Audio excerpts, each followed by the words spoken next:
The wind moves softly through pines. It doesn't rustle.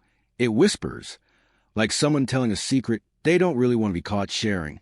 You stand at the edge of a still courtyard. The stone tiles beneath your feet cool and uneven. You hear distant drums. Or maybe that's just your own heart adjusting to the quiet. It's the year 174 CE, and you're in the heart of the Eastern Han Dynasty of China. Yes, that China. The one with the silks, the scrolls, the emperors who think of themselves as halfway between heaven and earth. You're standing in Luoyang, the imperial capital, watching as a eunuch waddles past with a jar full of snow.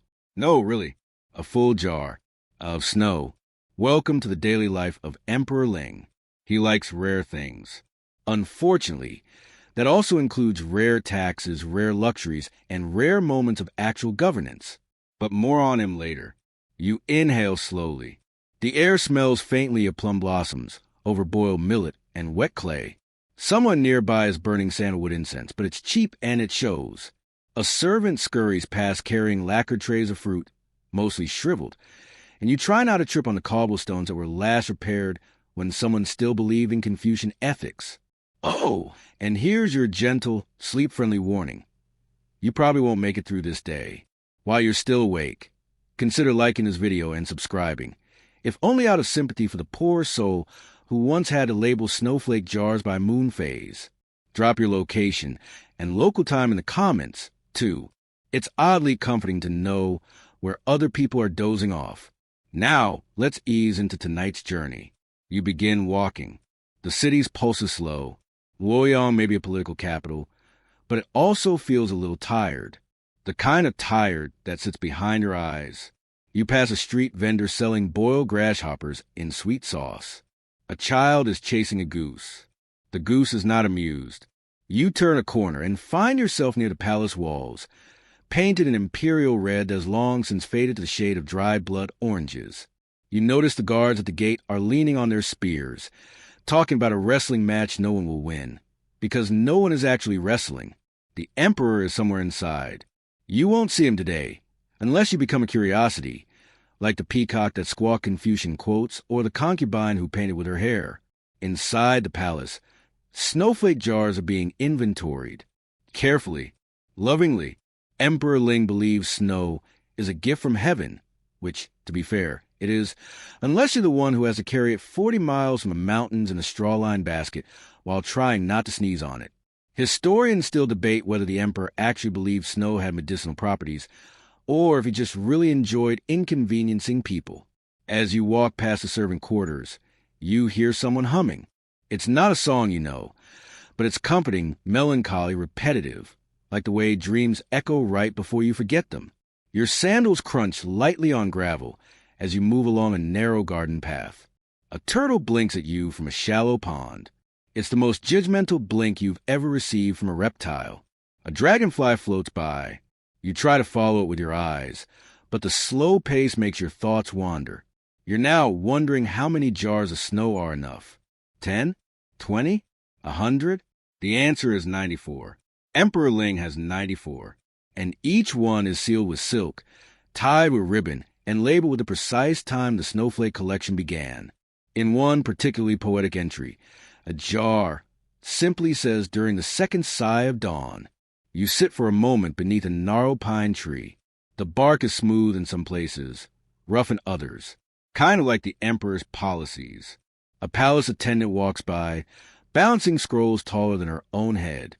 Bureaucracy is alive and well. Now, you're not asleep yet, but that's all right. We have a long walk ahead. You wake up, or rather, remember you were still awake, beside the bronze turtle statue near the garden's edge. Someone has put a tiny silk cap on its head. No one knows why. No one asks. In imperial courts, it's often safest not to question turtle fashion. You rise slowly. There's a chill in the air now. It's still winter, and though Luoyang is no Siberia, the cold creeps in like a gossipy ant. Uninvited but persistent, a nearby tree creaks gently in the wind. You wonder if it's sighing, or just tired of standing still for 300 years. You follow the curved path toward the hall of resplendent calm, which is neither particularly calm nor especially resplendent these days. The roof tiles are chipped, and a family of sparrows has claimed the northern eave as their personal dynasty. Inside, the emperor is meeting with his alchemists. They're not trying to turn lead into gold. Well, not today. Today's task: capturing the spirit of snow in powder form to mix with ginseng and plum extract for strength, or wisdom, or maybe just to justify the emperor's hobby. You're not allowed in, of course. You loiter near a carved wooden screen, pretending to adjust your robe. It's worked before. A voice echoes from within, something about moonlight affecting the temperament of snow. The court scribe nods solemnly, writing it down with brushstrokes, so deliberate you can hear the bristles resisting. Here's your obscure fact for the night. During this era, it was considered unlucky to sweep at night. That's why palace floors crunch just a little underfoot after dusk. Everyone pretends not to hear it. You wander back outside. The garden is silver-lit now. Moonlight spills over the stone steps like water, quiet and slow. You pause, letting your breath frost the air, then vanish. It feels almost theatrical. A nearby concubine murmurs a poem into the dark. The snow does not wish to fall slash, but is summoned all the same slash by the emptiness of sky. You don't clap. That would be weird. But you do feel it. The aching beauty of someone trying to impress a man who probably only loves clouds and jars. A pair of imperial cats slink past, silent as spilled ink. One of them stops to stare at you. You stare back. This is now a power struggle, and you lose. Historians still debate whether Emperor Ling's snow obsession was symbolic of something deeper, perhaps a longing for purity in a crumbling empire, or maybe he just hated sweat. You stroll toward the kitchens, where someone's burning rice again. The scent is oddly nostalgic. A cook yawns behind a bamboo screen, his hat askew, his dignity somewhere beneath the table. Nearby, an older woman is shelling lotus seeds. Her hands move like she's done this for centuries. She hums a tune that might be about love or dumplings, or both. You nod politely and continue on. As you turn the corner, you see the snow jars. A whole wall of them, nestled into little niches, each glowing faintly in the moonlight. Some are cracked, some are perfect, all of them are silent. It's funny, you think. So much effort to capture something that's supposed to melt. You step closer to one jar. The lid is sealed with red wax. A tag dangles from it. Winter, year of the fire rat, third watch. You listen. There's nothing inside, just air. Cold, careful air. You exhale and feel sleep brushing the edge of your mind again. We still have many jars to visit, but no rush. You have all the time in the empire. You drift quietly down a corridor so long and dimly lit, it feels like walking through someone else's memory. The walls on either side are paneled in dark wood, worn smooth by generations of nervous officials pacing and stalling. You hear your own footsteps, soft but definite, echoing behind you like they're trying to change their mind. A painted screen blocks the hallway's end. On it, a crane stands one-legged in a marsh, looking extremely disappointed, probably about tax reform. You slide the panel aside and step into a side chamber known only as the Room of General Archives. You suspect the name was chosen by someone with a wicked sense of irony. Inside, a scholar is snoring softly over a scroll. Ink is pooled beneath his brush, forming a tiny blot that will ruin at least 2 characters and possibly his career. This room is filled with documents, some as old as legends, others as recent as lunch. Scrolls tied in red ribbon mean important. Scrolls tied in blue mean official. Scrolls tied in nothing at all? Probably grocery lists or coded insults to rivals. You browse idly, as if leafing through the emperor's diary. There's a missive here from a provincial governor complaining that his district has been ordered to send snowflakes, but they haven't had a proper snowfall in 5 years. He offers crushed quartz instead and begs forgiveness. The letter ends with a poem, for flavor. A historian today might call this a fascinating glimpse into the bureaucratic burdens of late imperial China.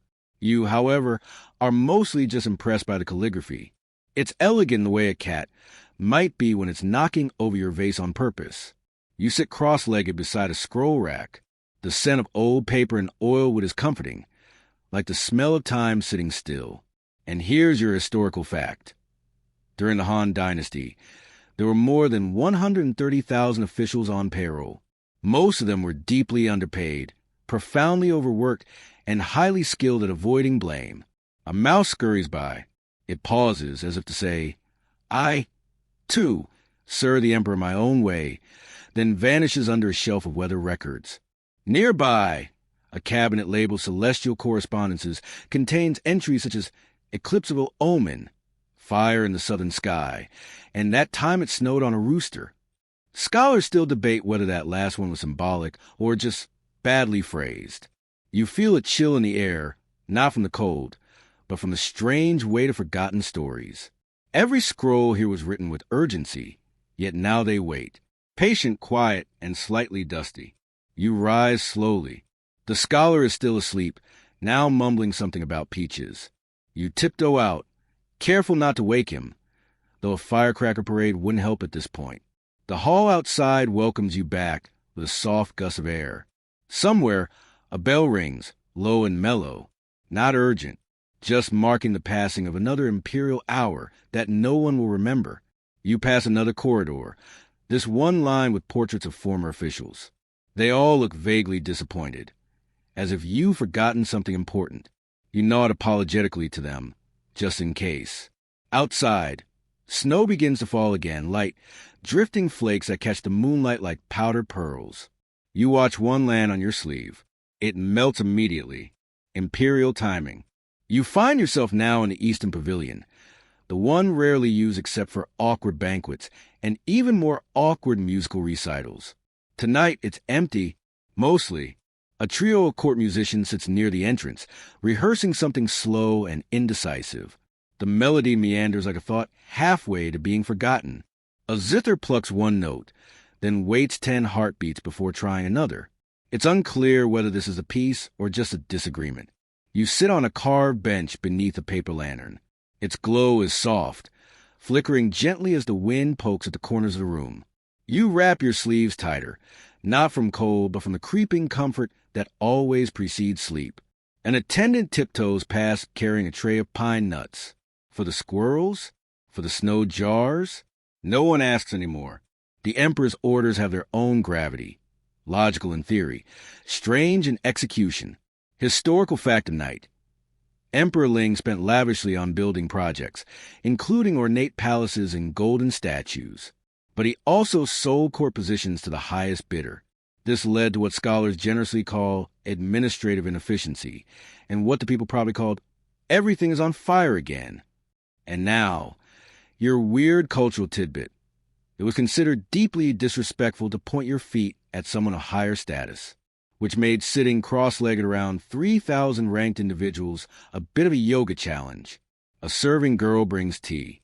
She doesn't speak, just places a cup beside you with a nod. The steam rises in tiny tendrils, vanishing as soon as it begins. You sip. It tastes faintly of chrysanthemum and regret. Somewhere across the courtyard, someone drops a bowl. No one reacts. This is a palace. Things break all the time. Especially rules. Especially people. You lean back and gaze at the sky. The stars are dim tonight, hiding behind high clouds. Still, a few brave ones flicker like candle flames that haven't yet made up their minds. Historians still debate whether Emperor Ling's obsession with snow was truly spiritual or simply aesthetic. Perhaps he saw snow as a symbol of clarity in a court muddied by bribery and ambition. Or maybe he just liked watching people panic, with a melting jar in hand. A low flute joins the music now. It sounds like someone humming through a reed while thinking about an ex. You listen, not for meaning, but for rhythm. You're deeply sleepy now, aren't you?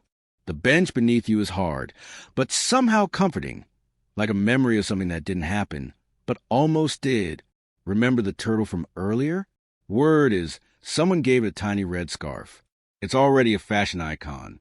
You rise once more. The music fades behind you. A lantern swings above the exit, casting slow-moving shadows that stretch and sigh across the stone floor. The snow is falling harder now, but still softly, like feathers, like time undoing itself one flake at a time. You don't hurry. There's nowhere to be tonight, except here. You drift across the palace courtyard as though gravity has politely excused itself. The snowfall thickens, but not in any urgent way. It's more like the sky is trying to remember how to stop. You raise your hand to catch a flake, but it vanishes on contact, leaving behind the faintest cool tingle. The night guards shuffle by in pairs, half awake and wholly uninterested. Their armor glints dully under the lanterns. One of them is telling the other about a dream he had involving a goat, a flood, and a very judgmental cabbage. You pretend not to hear. They pretend not to notice you pretending. Ahead, the Hall of Harmonious Offerings stands like a great stone sigh. Inside, a ritual is happening, or will be, eventually. For now, incense coils lazily in the air, circling the rafters like shy ghosts. You walk up the wide steps, each one slightly too tall, as if designed to humble the proud. You enter. Inside, the hall is quiet in a heavy way, where silence feels stacked layer upon layer like bedding in winter. Statues line the walls, various deities, ancestors, and what might be a personified wind. Their faces are worn smooth, either from time or too many offerings of plum wine. An old priest bows in your direction. Or maybe he's just stretching. Hard to tell at this hour. You watch as an attendant places a jar of snow on the offering table. It steams faintly from the warmth of the room. The priest murmurs something about balance, transience, and the purity of things that vanish. You nod solemnly, even though you're 80% sure this is just an elaborate excuse for the emperor's seasonal mood swings. Here's your historical fact. Han Dynasty emperors frequently combined Confucian and Taoist rituals in state ceremonies. This led to a spiritual buffet of philosophies, reverence with a side of cosmic yin-yang, and a dollop of bureaucratic anxiety. You sit near one of the braziers. The warmth seeps in through your sleeves, your skin, your thoughts. Across from you, a junior scribe is writing notes with such focus. You wonder if he's composing a masterpiece or just copying the seating chart again. Now for your obscure tidbit. In some parts of the Han Empire, people believed snow could preserve virtue if stored in certain types of jars. Clay was best. Bronze was too flashy. And glass? Well, that was for merchants and illusions. You think about that for a moment. The idea that character can be bottled if the container is humble enough. It's oddly comforting. Like thinking your old soup pot might be sacred, if only someone wrote a poem about it. Historians still debate whether Emperor Ling's rituals were meaningful expressions of belief or carefully curated theater to distract from internal decay. Both options feel plausible. One option involves more props. The fire crackles gently beside you. The priest finishes his chant with a final bell ring that sounds like someone yawning in bronze. The jar remains on the altar, already starting to sweat around its edges. You close your eyes briefly, just to listen, just to breathe. When you open them again, the jar is gone. Whether removed by servant or by spirit, you'll never know. You rise. The snow outside continues, indifferent and graceful. You return to the night like a line returning to its poem. You're walking now through the servants' quarter, not the official one, but the quieter, more human part of it. The snow crunches lightly beneath your feet, covering scuffed steps and forgotten sandals. Lanterns swing from crooked posts, each with its own tiny flame, trying very hard to stay relevant. A soft hum of conversation drifts through the shutters. Laughter, too. The kind people allow themselves when they believe no one important is listening. You pass a small open courtyard where 4 young women are folding laundry and making up stories about the emperor's dreams. One swears he dreamed of marrying the moon. Another claims he's actually a turtle wearing robes. The third just shakes her head and says, "I bet he dreams of snow." They all agree, then go back to folding. You lean against a wooden post, watching quietly. The warmth of their chatter lingers in the air, despite the frost. One of them looks up and offers you a dumpling. You take it. It's cold. It's perfect. Historical fact of the hour. In the Han Dynasty, over 60% of palace staff were eunuchs, many of whom wielded immense political power. But most of the labor, the real, unthanked, unnoticed work, was done by women. Their names rarely made it to scrolls, but their hands touched everything. You continue on, weaving through the back halls. Here, Paint flakes from the walls in delicate sheets. Everything seems older, quieter, more honest. A broom leans against the door. A cat naps on a pile of rice sacks. You swear it nods at you. Time stretches thin in this corner of the palace. No ceremonies. No officials. Just small lives unfolding behind paper doors. And your cultural curiosity for the night?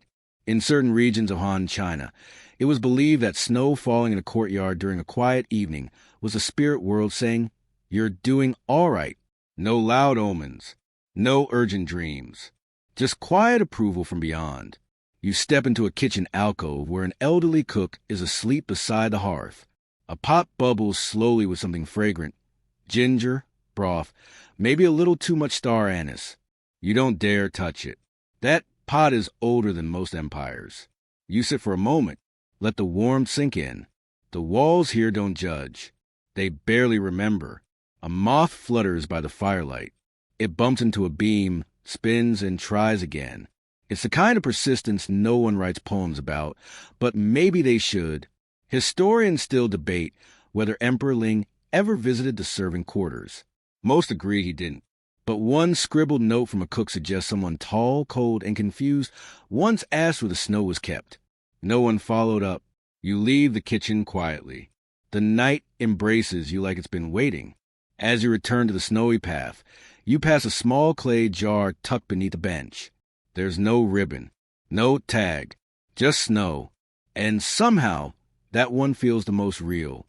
You walk along the inner wall now, tracing your fingers along its cold stone edge. The snow has thinned to a fine dust, falling so lightly it seems unsure of itself. The wall is high, but not forbidding. More like a weary shoulder the palace leans against when no one's watching. A torch flickers nearby, fed by a sleepy attendant who hasn't blinked in quite some time. You nod. He doesn't nod back, but that's all right.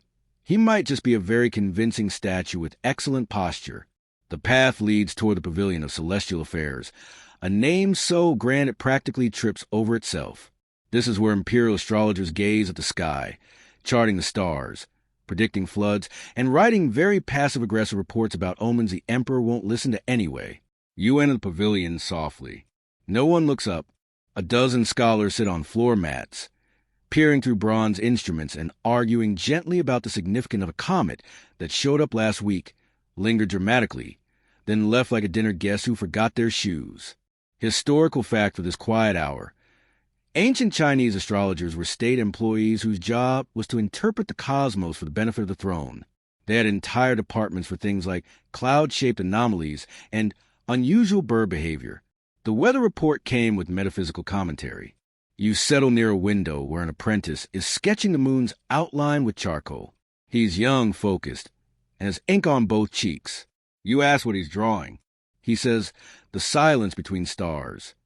Then frowns, because that's not what he meant to say, but you nod like it makes perfect sense. And here's tonight's curious tidbit. There was once a theory that snowflakes formed faster during eclipses because the sky was embarrassed and tried to cover itself. You gaze out the window. The moon is a pale coin in a dish of cloud milk. Somewhere, a dog barks at it, then stops, embarrassed. The astrologers begin a low chant. Nothing loud or mystical, more like humming with homework. They're trying to divine whether tomorrow is auspicious for opening a jar of mountain-collected snow from the last rooster year. The general consensus, maybe, maybe not. Historians still debate whether these rituals actually influenced Emperor Ling's decisions, or if he just liked the sound of people arguing about clouds. You lean against the window frame and listen to the quiet flurry outside. Somewhere, snow falls into a bamboo grove. You don't see it. You just know it. Eventually, one of the scholars stands up, stretches like a cat who read too much, and mutters, "Time is made of soft mistakes." Everyone agrees, though no one knows what he means. You smile faintly, rise, and step back into the night. The cold has softened. The stars blink sleepily above. You follow a winding stone path lit by paper lanterns floating in shallow bowls of water. Their flames shiver but don't go out, like they know the importance of staying until the end. You're heading toward the Imperial Library now. Not the big one with the dragon motifs and ceremonial guards, but the smaller, older annex tucked beneath a sloping roof and 3 apricot trees. It smells like old ink, mothballs, and forgotten genius. You step inside. The air is still and thick with stories. Shelves sag under the weight of scrolls, bamboo slips, and leather-bound volumes, all carefully copied by people who were probably nearsighted and over-caffeinated. A single candle glows at the central desk, where an old woman writes with one hand and eats dried persimmons with the other. She doesn't look up. She's not ignoring you. She just knows you're here for the silence. You wander through the stacks, running your fingers lightly over the titles. Some are history. Others are poetry, and at least one appears to be a 1,000-page treatise on the moral habits of fish. You pause beside a scroll labeled simply, Snow in the Emperor's Mind. It's written in a clear but oddly emotional hand. The author, anonymous of course, describes how Snow became the Emperor's mirror of sorrow, something pure he could touch but never keep. You wonder if this was written by a loyal subject or someone trying very hard not to be exiled. Historical fact of the hour. The Han Dynasty's court libraries were among the most extensive in the ancient world. Many books were copied multiple times for preservation. Others were destroyed because someone sneezed on them the wrong way or quoted the wrong philosopher during lunch. And your obscure tidbit. Some believe that reading poetry aloud in the snow made the words more honest. Whisper verses are considered more binding than contracts. If the snow stayed untouched, the poem was true. You sit cross-legged beside a bundle of dusty scrolls tied with frayed red ribbon. One is a collection of dream reports submitted by court officials. Entry number 47 reads, dreamt of falling into a jar of snow, felt at peace, was late to council. You'd vote to keep that one. Historians still debate whether the emperor ever wrote poetry himself. Some fragments suggest he might have brief, cryptic verses like, I dreamed of jade melting. It looked like home. Of course, some say that was just a cook's son pretending. You glance up. The librarian is asleep now, head tilted gently to the side, ink brush still poised like a lullaby halfway sung. You stand slowly, letting her rest in the company of old thoughts. Outside, the apricot trees are dusted with snow, their branches heavy with the weight of something soft and slow. You pause beneath them. Somewhere nearby, a jar is being opened. You hear the faintest pop of wax, the sigh of air escaping. A snowflake is lifted out with chopsticks. You wonder, briefly, if this is all ridiculous. Then you smile, because ridiculous is sometimes the best way to remember what matters. You keep walking, and the snow keeps falling, one jar at a time. You step out onto the eastern promenade, a wide walkway that overlooks the frozen lotus ponds and the sleeping city beyond the palace walls. The moon has climbed higher now, resting just above the roofline like a cautious guest deciding whether to stay the night. Snow continues to fall, but slower now, as if even the weather is growing contemplative. You lean on the stone balustrade, its surface cold and damp beneath your hands. Below, the garden is quiet, paths winding through frosted trees, bridges arching delicately over dark water. A lone figure walks across the nearest bridge, cloaked in heavy robes, trailed by silence and maybe one too many regrets. You've arrived just in time for the changing of the guard. It's not exactly exciting.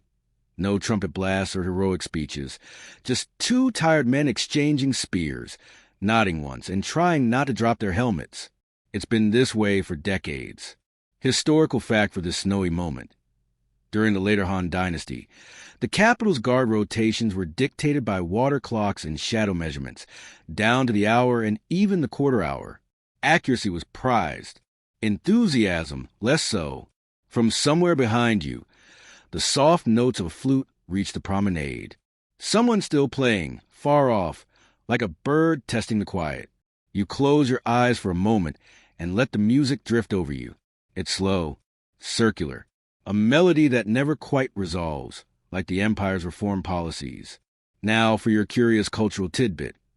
It was once believed that if you walked a circular path counterclockwise during a snowfall, you could undo a mistake made earlier in the year. Not legally, of course, but spiritually, which is arguably more satisfying. You start walking the length of the promenade. Your footsteps leave brief impressions in the snow before the wind gently fills them in. It's humbling, really, how little the world insists on remembering us. A guard standing near the far archway notices you. He doesn't move, but he watches. His armor is polished in patches, likely by accident. His breath fogs the air, curling like a sleepy dragon. You nod as you pass.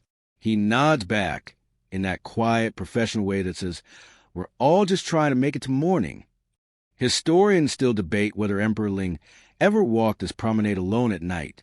Some insist he did, searching for clarity in silence.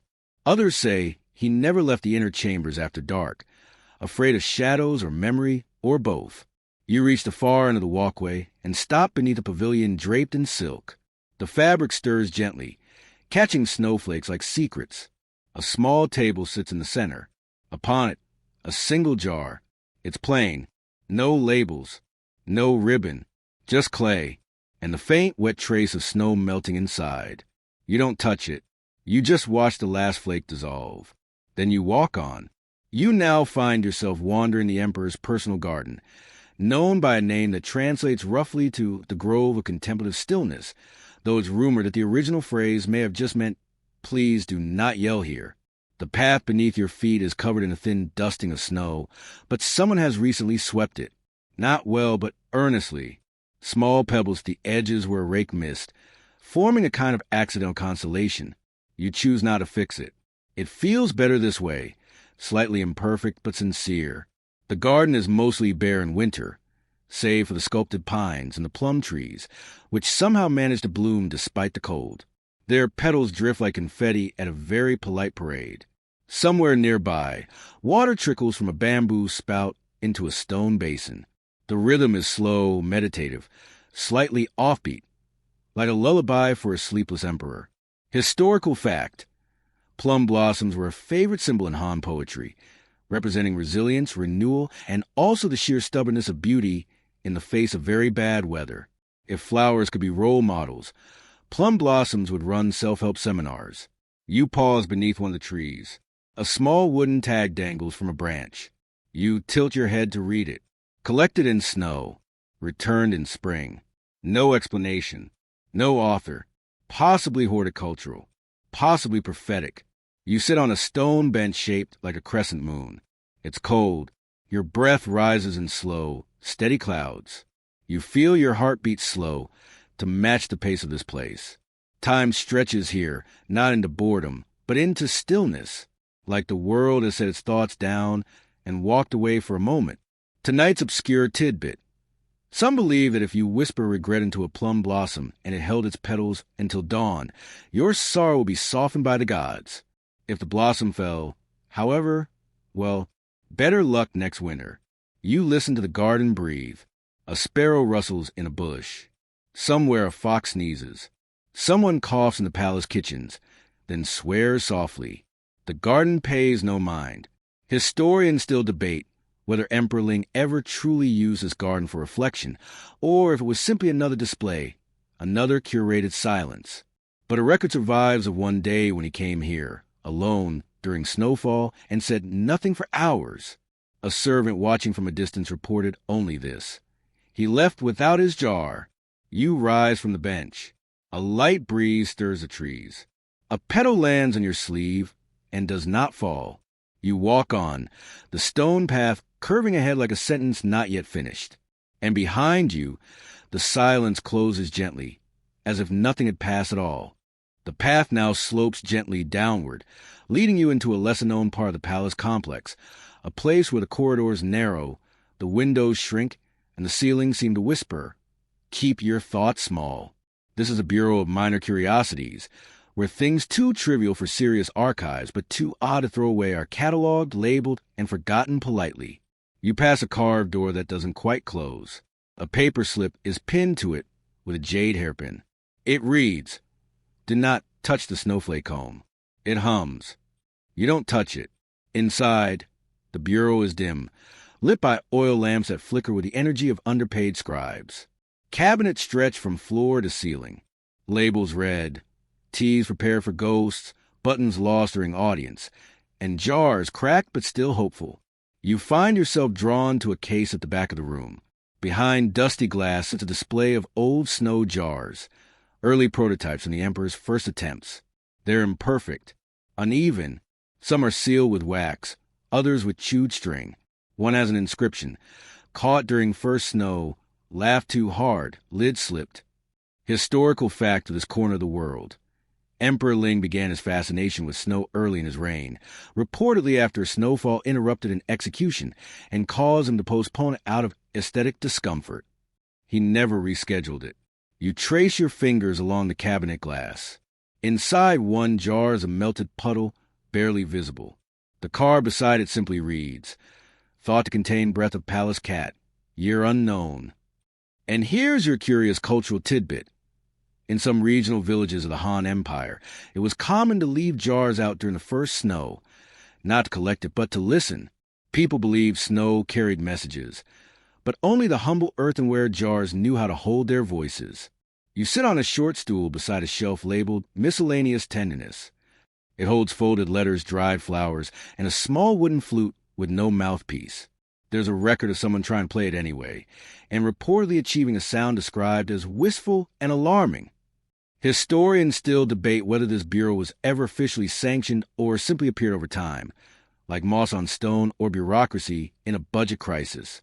You lean back against the cabinet. Dust rises lazily in the lamplight. Somewhere nearby, a drawer creaks open of its own accord. You choose not to investigate, not because you're scared, just respectfully uninterested. Before you leave, you slip a plum blossom into an empty jar and place it on an open shelf. You don't label it. Let the next person wonder. You step back into the hallway. The air smells faintly of ink, cedar, and nostalgia. You walk on. You now find yourself circling the perimeter of the emperor's private chambers, though not too close. There are guards, after all, tired, cold guards who would rather not arrest anyone tonight, especially someone walking this slowly and clearly lost in thought. The chambers are quiet. A brazier burns low by the entrance. A silk curtain flutters just enough to remind you the wind is still out there, doing its best. A servant carrying a folded robe passes you without making eye contact. Her steps are practiced, efficient, nearly silent. You wonder if she's ever been noticed, or if she's just another fixture of the emperor's long, frozen evenings. And here we arrive at a truly poetic sight. Near the side door, half buried in a pot of sand, rests another snow jar. This one is different, not elegant, not labeled. It's crooked, maybe even handmade. There's a chip near the base, filled in with wax the color of old butter. You kneel beside it. The jar is warm from the brazier. Inside, the snow is gone, evaporated, forgotten. But still, someone placed it here. Maybe the emperor himself. Maybe someone who thought he'd notice. Maybe no one important at all. Historical fact of the hour.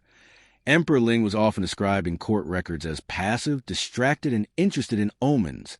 His decisions were frequently delayed by consultations with soothsayers, interpreters, and, famously, a man who once claimed his dreams came from clouds with opinions. Tonight's obscure tidbit.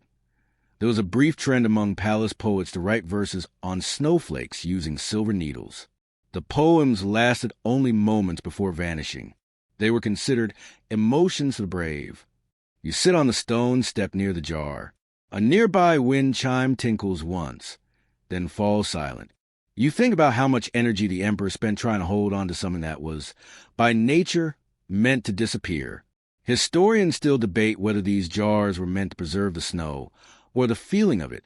You feel sleep pressing in now, the gentle weight behind your eyes, the tug of blankets not yet laid. Even the palace seems to be yawning. A soft clatter inside the chamber suggests someone dropped a brush, or a crown, or maybe it was just a very delicate bowl of soup. You don't check. Instead, you watch the snow fall past the brazier flame. The flakes catch the light, swirl once, and vanish into shadows. You rise slowly, not because you're in a hurry, but because something in you is ready to rest. You walk back into the night, and the palace breathes behind you.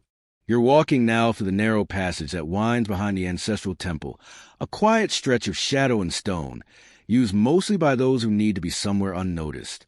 The walls here are old, older than most names remembered by the living, and they seem to lean slightly inward, listening. The snow is softer here, as though it hesitates to land. You press your palm against the wall. It's cold, yes, but not unfriendly, like the touch of an ancestor you never met, who still want good things for you. As you round the bend, a soft yellow light spills from a half-open door. You pause, drawn by the hush. Inside, a candle burns beside a small shrine. No names, no symbols, just a jar of melted snow and a piece of calligraphy that reads, "To what returns I owe my stillness." There's no one in the room. Or maybe there was, and they just left. Or maybe they were never quite there to begin with. You step inside and sit cross-legged on the woven mat. The candle flickers gently, throwing slow-moving shadows against the wooden walls. A nearby incense stick is burning something faintly sweet, osmanthus perhaps, or the memory of it.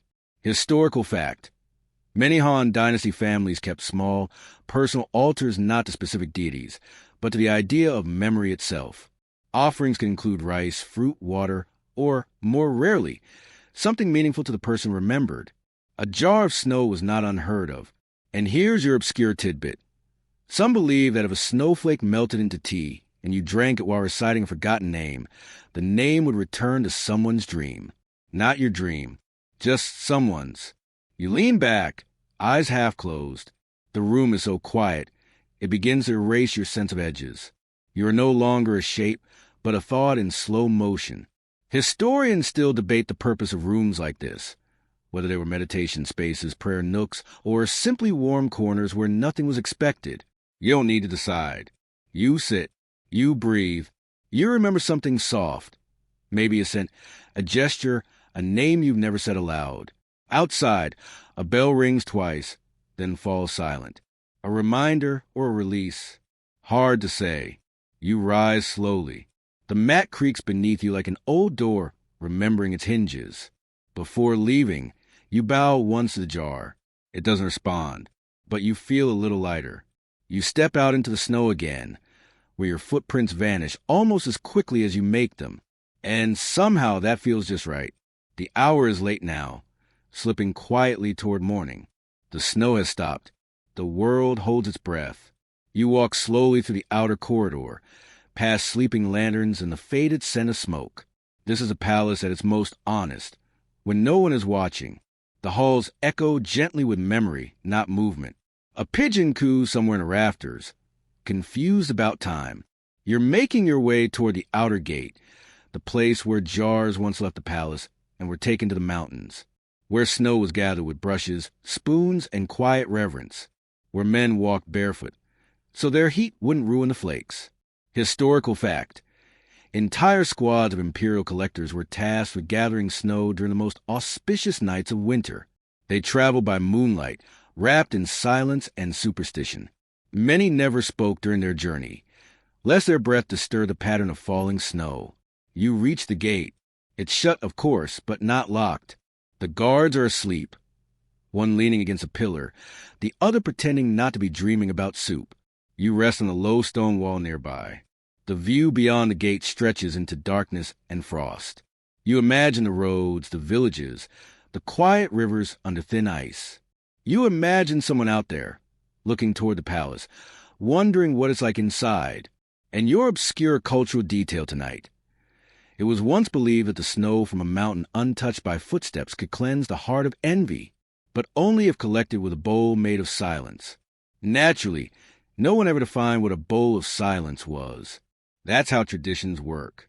You gaze out to the gate and feel your chest expand, not with breath exactly, but with that strange awareness that you're part of something large, slow, and mostly out of your control.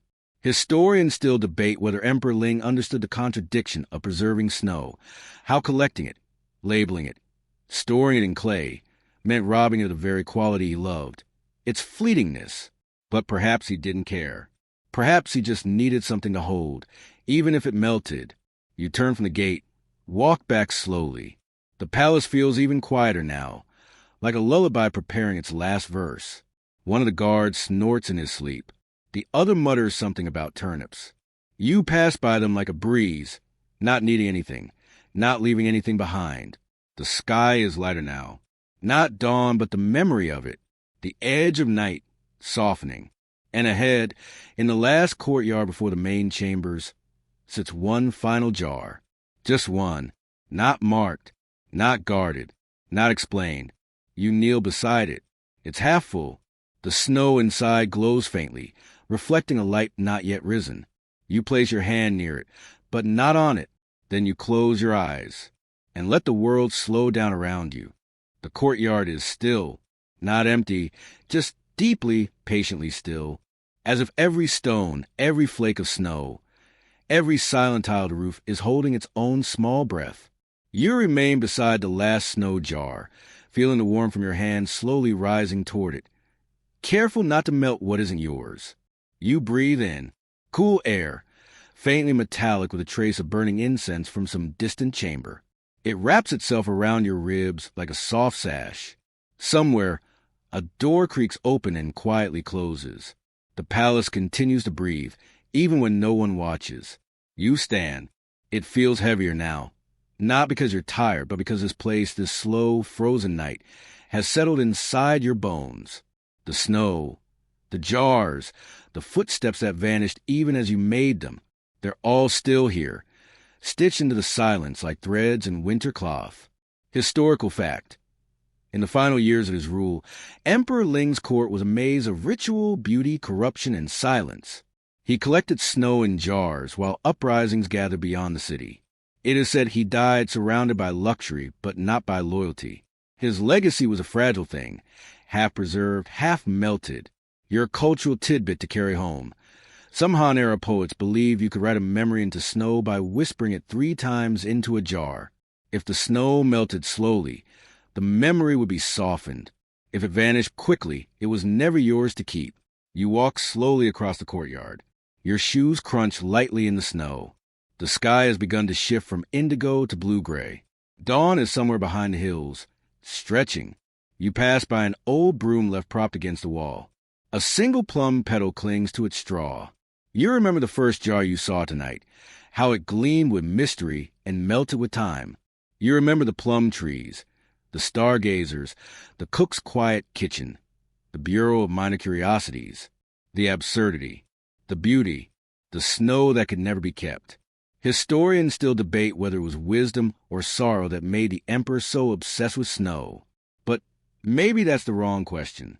Maybe it was just longing, the quiet kind, the kind that looks like stillness from the outside. You pause once more, looking back at the courtyard. The jar is still there, half full or half gone. Then you turn away.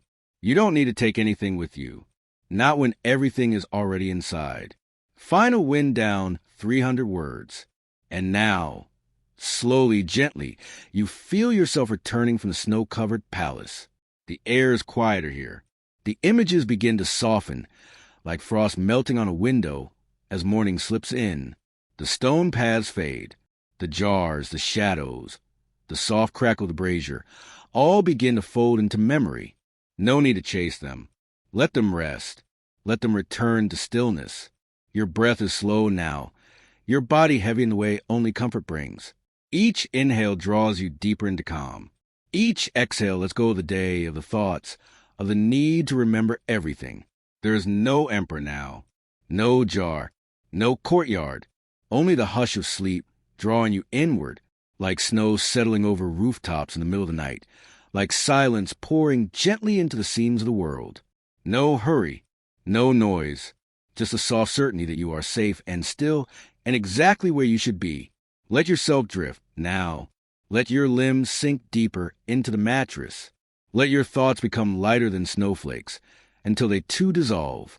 And if you dream, may it be quiet. And if you wake, may it be slow. You walked through 1,000 years tonight and left no footprint behind. Sleep well. You're already home.